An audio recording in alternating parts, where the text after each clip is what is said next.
one inefficiency could be like, hey, maybe by better prioritizing, you'll be able to get more work done. But what if you're a highly efficient person who just loves playing PlayStation? Now, that's a very different process that needs to be settled, right? Sounds very personal, JP. Right? We gotta have to be, no, that's not me, baby. That's not me, baby. You know what I mean? I'm a good worker. PlayStation during only off hours.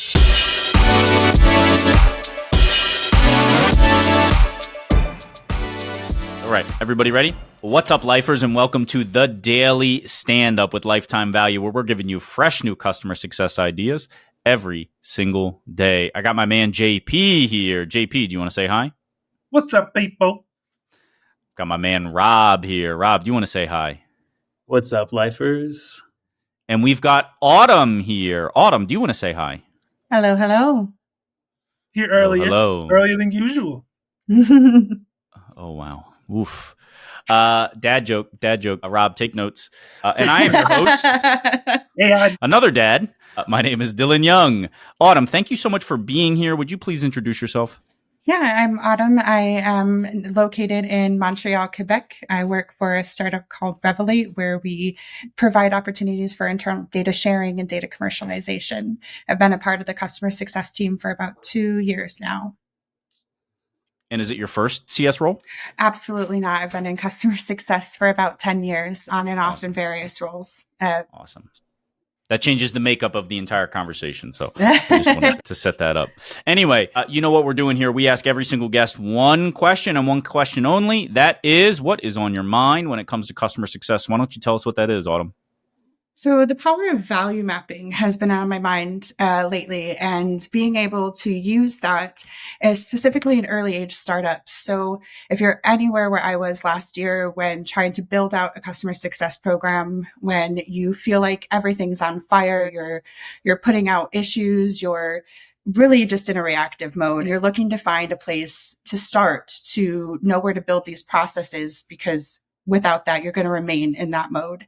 My team was able to use the value mapping exercise to reduce our time in onboarding from months to weeks, even days, depending on the right team being involved, paths to success when it comes to expansion and onboarding, as well as creating champions where we partner with one of our oldest customers to deliver new functionality and expand their product opportunities. Really quick tactical question. Is there a specific type of value? Is there like a methodology that you follow? Is there like a website folks can go to that you recommend? I don't know about a website, but there is a methodology that I've followed, and it's about 3 easy steps. It's first understanding the core problems that our customers were facing. So by doing that, we looked at our customers, what the issues they were experiencing specifically in our platform. So collaborating with customer support and with product, getting a really holistic idea of that, and then understanding your customers. Who are they? For example, we are in a B2B2C situation. My research primarily was heavily on their consumers. So what problems they were experiencing, reading the forums, etc., and then understanding our product and how it addresses those issues. So with those 3 things, we were able to identify our quickest area to value. So how do we deliver value for these customers quickly? That's how we were able to reduce our onboarding time. And then what other areas support that problem or fix that problem? And that allowed us to understand the expansion and adoption opportunities that we had with our product.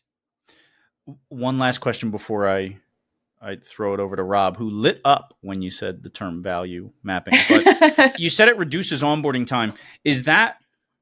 Can I challenge that? Do you mean it actually reduced the time to onboard, or do you mean it pulled forward time to value, time to first value?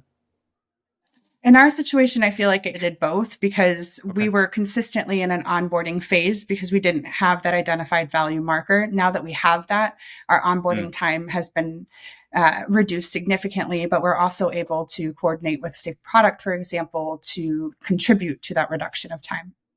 Got it. Rob, why don't you jump in?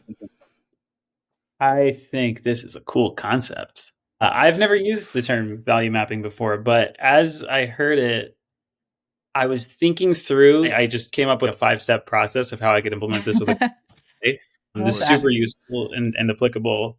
So tell me, I would like to lean on your expertise here. I think if I were to go about this like today or tomorrow, then the steps I would go through for value mapping with the client are probably I would start by establishing their organizational goals, like making sure that I have that in place, which I do track that currently. I track all these pieces currently, just they're all siloed and they're not really exact. Yeah. Mm-hmm. So goals establishment, then reestablishing and reinforcing the value propositions that our product and services bring against those goals. That's step 2. Step 3 would be a journey map. Establish a customer journey map so that we can see a timetabled view of how those values become realized. Step 4 is like measuring the value realization. So putting it in a journey map is one thing, but actually measuring it and making sure that it happens is step 4 to me. And then step 5, I think, would be iteration based on the feedback loops that you establish with your customers. Exactly. That's the iteration is that last step, though. It's 4 steps: value review, goals to achieve, path to success, and verified outcomes. And so you hit the nail on the head with that. Those steps are exactly it. I don't have included in my process that feedback loop, but of course that is just paramount to being able to grow and to consistently deliver value to your customers.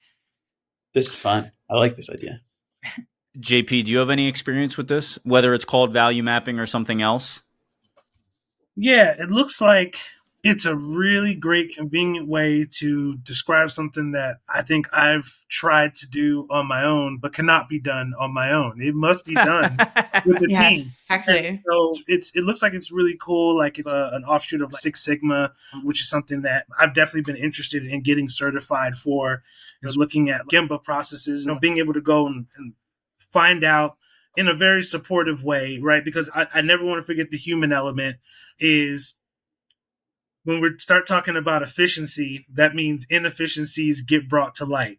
One inefficiency could be like, hey, maybe by better prioritizing, you'll be able to get more work done.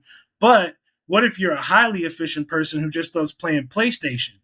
Now, that's a very different process that needs to be settled, right? Sounds very personal, JP. Right? We got like we gotta have to figure. No, that's not me, baby. That's not me, baby. You know what I mean? I'm a good worker. PlayStation during only off hours, but off hours. I really value the call out to value stream mapping. I do think that it is really good to think about efficiency in the way that really we need to get together and collaborate on that sort of thing. I think that the pushback probably that happens a lot is, where do we find the time to do it? That's always it. Oh, we're a growing company. Things are moving fast. So it's always like the time when you need to do it the most. People seem to have the most resistance to doing it because they're like, but I have to do all this stuff. Like I'm in a current situation where my workload is about to go over capacity temporarily until we get some new headcount. This episode comes out later, so it'll be okay. And I'm like, okay, I understand that we have to adjust our strategy. We have to adjust our workflow temporarily because we have more accounts, and what's the reality of that situation. So I really appreciate the call out because I think it's something that a lot of people, especially like if they're more scaled or SMB, will appreciate, because we're just constantly hearing about how, hey, you need to do this, you need to do that, you need to advocate for this, you need to do all this. I think there's a lot of people who are just trying to figure out how to manage ginormous books of business and have a really good workflow so that they can maybe get into doing some of that other stuff that real CSMs are supposed to be doing, I've been able to use the same process, not just in my work here, but at a nonprofit that I volunteer for. I've even seen my husband apply this in his job as a helmet designer. So when he's trying to solve a problem with a helmet, for example, it just needs to be improved, et cetera, he can understand the problems to be solved. Is it that it's too loud? Is it that the sun visor doesn't work? He needs to understand who's buying it. Is it a price point of $1,000? Is it a price point of $250? And that's going to change on how you develop. And then how does your product solve it? And then you collaborate with your design and engineering team in order to deliver on that. So it's something that can be applied even on a smaller scale or a larger scale, depending on where you're at. It's legit. When you talk about it that way, it starts to feel more like Six Sigma. That was an interesting call out, JP. It reminds me of this thing I say all the time, which is like, get back to basics. Like, You've got to approach every problem as though it's new. Like you can use the same framework, Rob's favorite word, Rob framework Zambito, but you've got to approach every problem as though it's brand new. You've got a body of work behind you. You've got a history that you can work with, but you've got to treat it like, okay, what's my problem statement? Yeah. What are the parameters within which I have to work? And then how do I solve for it? And I think so often we just don't do things that methodically. And sometimes we need to slow down and think about it more methodically.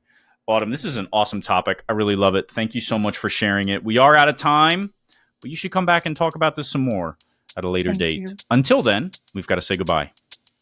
All right. Bye-bye. You've been listening to the Daily Standup by Lifetime Value. Please note that the views expressed in these conversations are attributed only to those individuals on this recording and do not necessarily reflect the views and opinions of their respective employers. For all inquiries, please reach out via email to dylan@lifetimevaluemedia.com. Find us on YouTube at Lifetime Value and find us on the socials at Lifetime Value Media. Until next time.